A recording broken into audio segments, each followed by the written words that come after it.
Hello everyone, welcome to math geeks world. ಇವತ್ತಿನ ಸೆಷನಲ್ಲಿ engineering maths to ಪ್ರಾಕ್ಟಿಕಲ್ನ ಯಾವ ಥರ ಮಾಡಬೇಕು ಅಂತ ತೋರಿಸ್ತಾ ಇದ್ದೀನಿ. So today I am teaching you practice 3. So aim of the experiment ಏನು ಅಂತ ಹೇಳಿದ್ರೆ, ಒಂದು MS ಎಕ್ಸೆಲ್ ಶೀಟಲ್ಲಿ ಎರಡು ವೇರಿಯಬಲ್ ಡೇಟಾನ ತಗೊಂಡು ಲೀನಿಯರ್ ಅಪ್ರಾಕ್ಸಿಮೇಷನ್ ಮಾಡಿ ತಗೊಂಡಿರೋ ವ್ಯಾಲ್ಯೂಸಲ್ಲಿ ಇಂಟರ್ಪೋಲೇಟ್ ಮತ್ತು ಎಕ್ಸ್ಟ್ರಾಪೋಲೇಟು ಮಾಡಬೇಕು. ಓಕೆ, ಸೊ ಇಲ್ಲಿ ಏನು ಮಾಡ್ತೀವಿ ಅಂತ ಹೇಳಿದ್ರೆ, 2 ವೇರಿಯಬಲ್ ಡೇಟಾ ಅಂತ ಇದೆ. ಸೊ X ವೇರಿಯಬಲ್ ಮತ್ತು Y ವೇರಿಯಬಲ್ ತೊಗೊತೀವಿ. ಆಲ್ರೆಡಿ ನಾವು ಮ್ಯಾಥ್ಸಲ್ಲಿ ಕಲ್ತಿದ್ದೀವಿ. So there are 2 types of variables in mathematics. ಒಂದನ್ನ ಇಂಡಿಪೆಂಡೆಂಟ್ ವೇರಿಯಬಲ್, ಇನ್ನೊಂದನ್ನ ಡಿಪೆಂಡೆಂಟ್ ವೇರಿಯಬಲ್ ಅಂತ ಹೇಳ್ತೀವಿ. So always X is taken as independent variable and Y is taken as dependent variable. So ಯಾವ ಥರ ಎಕ್ಸಿನ ವ್ಯಾಲ್ಯೂಸ್ ಚೇಂಜ್ ಆಗ್ತಾ ಇರುತ್ತೆ, ಅದೇ ಥರ ವೈನ ವ್ಯಾಲ್ಯೂಸು ಚೇಂಜ್ ಆಗುತ್ತೆ. ಸೊ ನಾವು ಆ ಎರಡು ವ್ಯಾಲ್ಯೂಸ್ನ ತಗೊಂಡು ಅದನ್ನ ಲೀನಿಯರ್ ಅಪ್ರಾಕ್ಸಿಮೇಷನ್ ಮಾಡ್ತಾ ಇದೀವಿ. ಅಂದ್ರೆ ಒಂದು ಸ್ಟ್ರೇಟ್ ಲೈನ್ ಇದ್ರೆ ಅದು ಲೀನಿಯರ್ ಆಗಿ ನಾವು ಸ್ಟ್ರೇಟ್ ಲೈನ್ ಅಲ್ಲಿ ಕನ್ವರ್ಟ್ ಮಾಡ್ಲಿಕ್ಕಾದ್ರೆ ಆ ಲೈನಿನ ಈಕ್ವೇಶನ್ ಏನ್ ಬರುತ್ತೆ ಅಂತ ನಾವು ಫೈಂಡ್ ಔಟ್ ಮಾಡ್ತೀವಿ. ಆಮೇಲೆ ನಾವೇನ್ ವ್ಯಾಲ್ಯೂಸ್ ತಗೊಂಡಿದೀವಿ, ಆ ರೇಂಜ್ ಏನಿರುತ್ತೆ, ಆ ರೇಂಜಿನ ಒಳಗಡೆ ನಮಗೆ ಏನಾದರೂ ವ್ಯಾಲ್ಯೂಸ್ ಬೇಕು ಅಂತ ಹೇಳಿದ್ರೆ ಅದನ್ನ ನಾವು ಇಂಟರ್ಪೊಲೇಷನ್ ಅಂತ ಹೇಳ್ತೀವಿ. ಓಕೆ, ಸೊ ರೇಂಜಿನ ಹೊರಗಿದ್ದ ನಮಗೆ ಏನಾದರೂ ವ್ಯಾಲ್ಯೂಸ್ ಬೇಕು, ಆನ್ಸರ್ ಬೇಕು ಅಂತ ಹೇಳಿದ್ರೆ ಅದನ್ನ ನಾವು ಎಕ್ಸ್ಟ್ರಾಪೊಲೇಷನ್ ಅಂತ ಹೇಳ್ತೀವಿ. So out of the range, within the range ಅಂದ್ರೆ interpolation, out of the range ಅಂತ ಹೇಳಿದ್ರೆ ಎಕ್ಸ್ಟ್ರಾಪೊಲೇಷನ್. ಸೊ ನಾವು ವಿದಿನ್ ದ ರೇಂಜ್ ಸ್ವಲ್ಪ ವ್ಯಾಲ್ಯೂಸ್ ತಗೊಂಡು ಆನ್ಸರ್ ಫೈಂಡ್ ಔಟ್ ಮಾಡಬೇಕು, ರೇಂಜಿನ ಹೊರಗಡೆ ಸ್ವಲ್ಪ ವ್ಯಾಲ್ಯೂಸ್ ತಗೊಂಡು ಆನ್ಸರ್ಸ್ ಫೈಂಡ್ ಔಟ್ ಮಾಡಬೇಕು. ಓಕೆ, ಸೊ ಇಲ್ಲಿ ಒಂದು ಟೇಬಲ್ ಇದೆ, ಆ ಟೇಬಲ್ನ ಕಂಪ್ಲೀಟ್ ಮಾಡಬೇಕು. ಸೊ ಟೇಬಲ್ ಅಲ್ಲಿ ನೋಡಿ, ಎಕ್ಸಿನ ವ್ಯಾಲ್ಯೂ ತಗೋಬೇಕು, ವೈನ ವ್ಯಾಲ್ಯೂ ತಗೋಬೇಕು. ಸೊ ಎರಡು ವ್ಯಾಲ್ಯೂಸ್ನ ಯೂಸ್ ಮಾಡಿಕೊಂಡು ಒಂದು ಸ್ಟ್ರೇಟ್ ಲೈನ್ ಬರುತ್ತೆ, ಅದು ಏನಾಗುತ್ತೆ ಅಂತ ಬರೆಯೋದು. ಆಮೇಲೆ ನಾವೇನಿಲ್ಲಿ ವ್ಯಾಲ್ಯೂಸ್ ತಗೊಂಡಿದ್ದೀವಿ, ಆ ವ್ಯಾಲ್ಯೂಸ್ ಅಲ್ಲಿ ನಾವು ಯಾವುದಾದ್ರು ಎರಡು ವ್ಯಾಲ್ಯೂಸ್ ಇನ್ ಬಿಟ್ವೀನ್ ಇರೋದು, ಅಥವಾ ಈ ರೇಂಜ್ ಅಲ್ಲಿ ಕೊಟ್ಟಿರೋ ಎರಡು ವ್ಯಾಲ್ಯೂಸ್ನ ಒಳಗೆ ಇದ್ದ ರೇಂಜ್ ಅಲ್ಲಿ ಎರಡು ವ್ಯಾಲ್ಯೂಸ್ನ ಫೈಂಡ್ ಔಟ್ ಮಾಡಿ ನಾವು ಆನ್ಸರ್ ಏನು ಬರುತ್ತೆ ಅಂತ ಇಲ್ಲಿ ಬರೀತೀವಿ. ಎಕ್ಸ್ಟ್ರಾಪೊಲೇಷನ್ ಅಂತ ಹೇಳಿದ್ರೆ ನಾವು ಇಲ್ಲಿ ಎಕ್ಸಿನ ವ್ಯಾಲ್ಯೂಸ್ ಏನು ಬರ್ದಿದ್ದೀವಿ ಅದು ಮೀರಿ ಆಫ್ಟರ್ ದ ರೇಂಜ್ ನಮಗೆ ಎರಡು ವ್ಯಾಲ್ಯೂಸ್ ತಗೊಂಡು ಏನು ಬರುತ್ತೆ ಆನ್ಸರ್ ಅಂತ ಫೈಂಡ್ ಔಟ್ ಮಾಡ್ತೀವಿ. That is extrapolated data. Okay, so ನಾವು ಲೆಟರ್ಸ್ ಡೂ ಇಟ್. ಸೊ ನಾನಿಲ್ಲಿ ಎಕ್ಸ್ ವ್ಯಾಲ್ಯೂ ಏನು ತಗೊಂತೀನಿ ಅಂತ ಹೇಳಿದ್ರೆ 2, 4 ಈ ತರ ತಗೊಂತಾ ಇದ್ದೀನಿ. ಸೊ ನೀವು 2, 4, 6, 8 ಅಥವಾ 1, 2, 3, 4 ಕಂಟಿನ್ಯೂ ನಂಬರ್ಸ್ ಅಥವಾ ಆಡ್ ನಂಬರ್ಸ್ 1, 3, 5, 7 ಹೇಗಾದ್ರೂ ತಗೋಬಹುದು. ಸೊ ನಾನು 2, 4 ಅಂತ ತಗೊಂಡಿದ್ದೀನಿ. ಸೊ ಎರಡು ನಂಬರ್ಸ್ನ ಬರೆದು ಎರಡು ಸೆಲ್ಸ್ನ ಸೆಲೆಕ್ಟ್ ಮಾಡಿ ರೈಟ್ ಕಾರ್ನರಿಗೆ ಬಂದು ಲೆಫ್ಟ್ ಕರ್ಸರ್, ಮೌಸಿನ ಲೆಫ್ಟ್ ಕರ್ಸರ್ನ ಪ್ರೆಸ್ ಮಾಡಿ ಕೆಳಗೆ ಡ್ರ್ಯಾಗ್ ಮಾಡ್ಕೊತ ಬನ್ನಿ. ಎಲ್ಲ ಡೀಟೇಲ್ಸ್, ಎಲ್ಲ ಡೇಟಾ ಏನಿದೆ ಅದು ತಾನೇ ತಗೊಳುತ್ತೆ. ಸೊ 10 ವ್ಯಾಲ್ಯೂಸ್ ತಗೊಂಡಾದ್ಮೇಲೆ ಇಲ್ಲಿ ನಾನು ವೈ ವ್ಯಾಲ್ಯೂ ಬರ್ಕೊತಾ ಇದ್ದೀನಿ. ಸೊ ಇಲ್ಲಿ ವೈ ವ್ಯಾಲ್ಯೂ ಬರೀಲಿಕ್ಕೆ ನಾನು ಯೂಶಲಿ ಏನು ಮಾಡ್ತೀನಿ ಅಂತ ಹೇಳಿದ್ರೆ, ನಾನೊಂದು ಇಕ್ವೇಶನ್ ನನಗೆ ಏನು ಬೇಕು ಅಂತ ಫಸ್ಟೇ ಮನಸ್ಸಲ್ಲಿ ಇಟ್ಕೊಂಡು ಆ ಫಾರ್ಮುಲಾನ ನಾನು ಇಲ್ಲಿ ಅಪ್ಲೈ ಮಾಡ್ತೇನೆ. ಓಕೆ, ಈಗ ನಾನೇನು ಫಾರ್ಮುಲಾ ಅಪ್ಲೈ ಮಾಡ್ತೀನಿ ಅಂತ ಹೇಳಿದ್ರೆ, I need 4x minus 1. Let me apply this formula 4x minus 1. ನೀವು ಎಕ್ಸಾಮಲ್ಲಿ ಯಾವುದಾದ್ರೂ ಫಾರ್ಮುಲಾನ ಅಪ್ಲೈ ಮಾಡ್ಬೋದು, ಆ ಫಾರ್ಮುಲಾನ ಇಲ್ಲಿ ಬರೆದ್ರೆ ಆಯಿತು. ಸೊ ಈಕ್ವಲ್ ಟು 4 ಇದೆ, 4 ಟೈಪ್ ಮಾಡೋಣ, ಇಂಟು ಎಕ್ಸ್ ಅಂತ ಇದೆ. ಸೊ ಇಂಟುಗೆ ಇಂಟು ಸಿಂಬಲ್ ಹಾಕೋಬೇಕು. ಎಕ್ಸ್ ಅಂದರೆ ಇಲ್ಲಿ ಎಕ್ಸಿನ value. So cell address select ಮಾಡಿ, ನೆಕ್ಸ್ಟ್ ಮೈನಸ್ ಅಂತ ತಗೊಂಡು 1 ಅಂತ ಇದೆ, 1 ಅಂತ ಟೈಪ್ ಮಾಡ್ತೇನೆ. I hope you understood. So ಫಸ್ಟೇ ನೀವು ಯಾವ ಇಕ್ವೇಶನ್ ತಗೊಂತೀರಾ ಅಂತ ಮನಸ್ಸಲ್ಲಿ ಇಟ್ಕೊಂಡು ಅದನ್ನು ಒಂದು ಕಡೆ ಬರ್ಕೊಂಡು ಆ ಫಾರ್ಮುಲಾನ ಅಪ್ಲೈ ಮಾಡಬೇಕು. Any equation can be taken. Okay, so ನಾನು ಯಾಕೆ ಇಲ್ಲಿ ಲೀನಿಯರ್ ಇಕ್ವೇಶನ್ ತಗೊತಾ ಇದ್ದೀನಿ ಅಂತ ಹೇಳಿದ್ರೆ, ಹೇಗೂ ನಾನು ಲೀನಿಯರ್ ಅಪ್ರಾಕ್ಸಿಮೇಷನ್ ಮಾಡ್ತಾ ಇದ್ದೀನಿ, ನನಗೆ ಸ್ಟ್ರೇಟ್ ಲೈನ್ ಬರಲಿ ಅಂತ ನಾನು ಸ್ಟ್ರೇಟ್ ಲೈನ್ ತಗೊತಾ ಇದ್ದೀನಿ. ಯಾವಾಗಲೂ ಇದೇ ಥರ ಮಾಡ್ಬೇಕಂತ ಏನೂ ಇಲ್ಲ. ನೀವು ವೈನ ವ್ಯಾಲ್ಯೂಸ್ ರ್ಯಾಂಡಮ್ ಆಗಿ ಏನಾದರೂ ಹಾಕೋಬಹುದು. ಸೊ ಅದಕ್ಕೆ ನಾವು ಲೀನಿಯರ್ ಅಪ್ರಾಕ್ಸಿಮೇಷನ್ ಹಾಕಿದಾಗ ಅದು ಸ್ಟ್ರೇಟ್ ಲೈನೇ ಬರಬೇಕಂತ ಏನೂ ಇಲ್ಲ. You can get any kind of curve. Linear approximation ಮಾಡುವಾಗ ಸಿಸ್ಟಮ್ ಏನು ಮಾಡುತ್ತೆ ಅಂತ ಹೇಳಿದ್ರೆ, ಯಾವುದಾದ್ರೂ ಎರಡು ಪಾಯಿಂಟ್ ತಗೊಂಡು ಆ ಎರಡು ಪಾಯಿಂಟ್ನ ಮಾತ್ರ ಜಾಯಿನ್ ಮಾಡಿ ಸ್ಟ್ರೇಟ್ ಲೈನ್ನ ಕೊಡುತ್ತೆ ನಮಗೆ. ಅದನ್ನು ಲೀನಿಯರ್ ಅಪ್ರಾಕ್ಸಿಮೇಷನ್ ಅಂತ ಹೇಳ್ತಾ ಇರೋದು. ಬಟ್ ನಾನಿಲ್ಲಿ ಏನು ಮಾಡ್ತಾ ಇದ್ದೀನಿ ಅಂತ ಹೇಳಿದ್ರೆ, ಸ್ಟ್ರೇಟ್ ಲೈನ್ನೇ ತಗೊತಾ ಇದ್ದೀನಿ. So I am taking 4x minus 1. So Y ಕೆಳಗಡೆ ಬಂದು ಈಕ್ವಲ್ ಟು 4 ಅಂತ ಟೈಪ್ ಮಾಡಿ, ಎಕ್ಸ್ ಅಂತ ಹೇಳಿದ್ರೆ ಪಕ್ಕದಲ್ಲಿರೋ ಫಸ್ಟ್ ಸೆಲ್ ಅಡ್ರೆಸ್ ಸೆಲೆಕ್ಟ್ ಮಾಡಿ -1 ಅಂತ ಟೈಪ್ ಮಾಡಿದ ಮೇಲೆ ಎಂಟರ್ ಅಂತ ಕೊಡಬೇಕು. ಆವಾಗ ಕಂಪ್ಯೂಟರ್ ವ್ಯಾಲ್ಯೂನ ಕ್ಯಾಲ್ಕುಲೇಟ್ ಮಾಡಿ ಕೊಡುತ್ತೆ.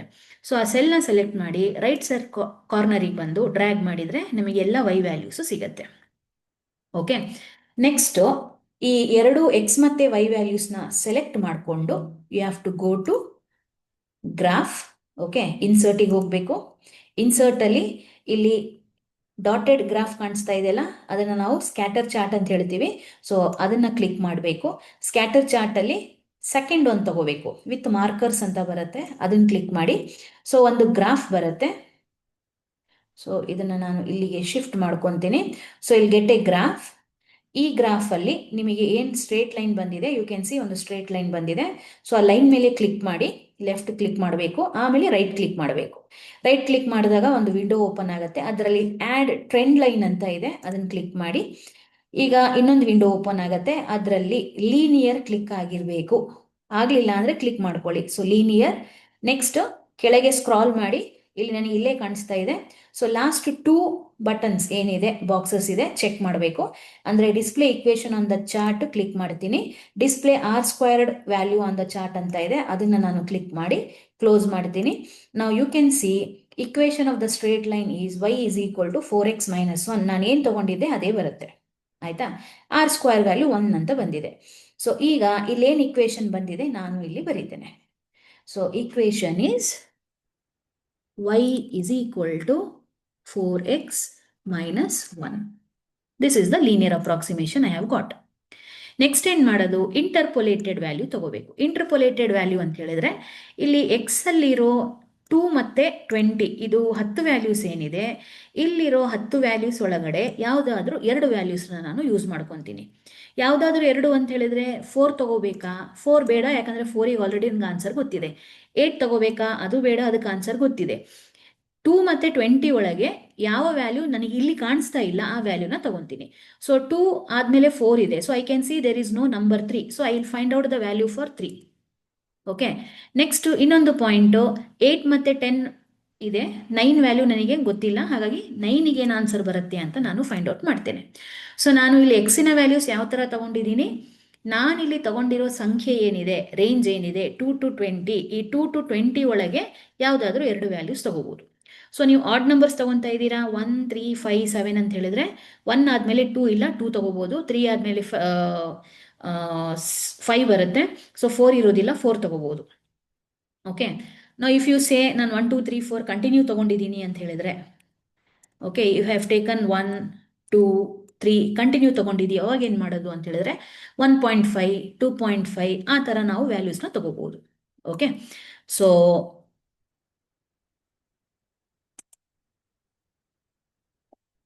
ಫೈನ್. ಸೊ 3 ಮತ್ತು 9 ತಗೊಂಡಿದ್ದೀನಿ. ಈಗ y ವ್ಯಾಲ್ಯೂ ಫೈಂಡ್ ಔಟ್ ಮಾಡಲಿಕ್ಕೆ ನಾನು ಕ್ಯಾಲ್ಕುಲೇಷನ್ ಮಾಡ್ತೀನಿ. ಸೊ ಇಲ್ಲಿ ಬಂದು equation of A straight line ಏನು ಬಂದಿದೆ ನನಗೆ. So equation of A straight line is y is equal to 4x minus 1. Okay, this is the equation of A straight line. ಈಗ ನಾನು ಎಕ್ಸಿನ ವ್ಯಾಲ್ಯೂ, ಫಸ್ಟ್ ಒನ್ ಎಕ್ಸಿನ ವ್ಯಾಲ್ಯೂ ಏನು ತಗೊಂಡಿದ್ದೀನಿ, it is 3. ಹಾಗಾದರೆ ಈ ಈಕ್ವೇಶನಲ್ಲಿ X ಪ್ಲೇಸಲ್ಲಿ 3 ಹಾಕಬೇಕು. y is equal to 4 into X ಪ್ಲೇಸಲ್ಲಿ 3 ಹಾಕ್ತೀನಿ, -1. 4 into 3 is 12, -1. 12 minus 1 is 11. ಇದು ಬಂದಿರೋ ಆನ್ಸರ್ ನಾನು ಇಲ್ಲಿ ಬರ್ಕೊತೀನಿ. ಓಕೆ. ಸೊ 2 ಇದ್ದಾಗ ವೈನ ವ್ಯಾಲ್ಯೂ 7 ಬಂತು, 4 ಇದ್ದಾಗ 15 ಬಂತು, 2 ಮತ್ತು 4 ಮಧ್ಯದಲ್ಲಿ 3 ಬರುತ್ತೆ, 3 ಇದ್ದಾಗ 11 ಬಂತು. Okay. Next second number x is equal to 9 ಇದೆ, 9 ತಗೊತೀನಿ. So y will be equal to 4 into 9 minus 1. So 9 4s 36 minus 1. So 36 ಅಲ್ಲಿ 1 ತೆಗೆದ್ರೆ 35. ಸೊ 35. ಸೊ 9 ಅಂತ ಹೇಳಿದರೆ ಇಲ್ಲಿ ಬರುತ್ತೆ ನೋಡಿ 9. 31 ಮತ್ತು 39 ಮಧ್ಯದಲ್ಲಿ ನಿಮಗೆ ಆನ್ಸರ್ ಬರುತ್ತೆ. ಓಕೆ. ನೆಕ್ಸ್ಟ್ ಎಕ್ಸ್ಟ್ರಾಪೊಲೇಟ್ ಅಂತ ಹೇಳಿದರೆ 20 ಆದ ನಂತರ ವ್ಯಾಲ್ಯೂಸ್ ತಗೋಬೇಕು, ಆಫ್ಟರ್ 20. ಸೊ 21, 22, 23 ಯಾವುದಾದ್ರೂ ತಗೊಳ್ಳಿ. I will take 21 and 22. Okay. So ಈಗ ಮೂರನೇ ವ್ಯಾಲ್ಯೂ ಎಕ್ಸ್ 21 ಆದರೆ ಏನಾಗುತ್ತೆ ಫೈಂಡ್ ಔಟ್ ಮಾಡಬೇಕು. y is equal to 4 into 21 minus 1. So 4 into 1 is 4, 4 into 2 is 8, 84 minus 1 is 83. ಅದನ್ನ ಇಲ್ಲಿ ಬರೀರಿ. Next fourth one. So fourth one x is equal to 22 ಇದೆ. So y will be equal to 4 into 22 minus 1. So 4 into 22 is 88 minus 1. 88 minus 1 is 87.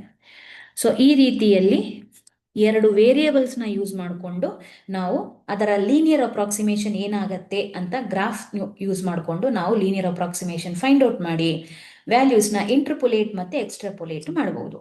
So ಎಕ್ಸ್ಪೆರಿಮೆಂಟಿಂದ ನಮಗೆ ಏನು ಗೊತ್ತಾಗ್ತಾ ಇದೆ ಅಂತ ಹೇಳಿದರೆ, ಯಾವುದೇ ಒಂದು ಕಂಪನಿ ಅಥವಾ ಯಾವುದೇ ಒಂದು ಆರ್ಗನೈಸೇಷನ್ನು ಏನೋ ಒಂದು ಟ್ರೇಡ್ ಮಾಡ್ತಾ ಇದೆ.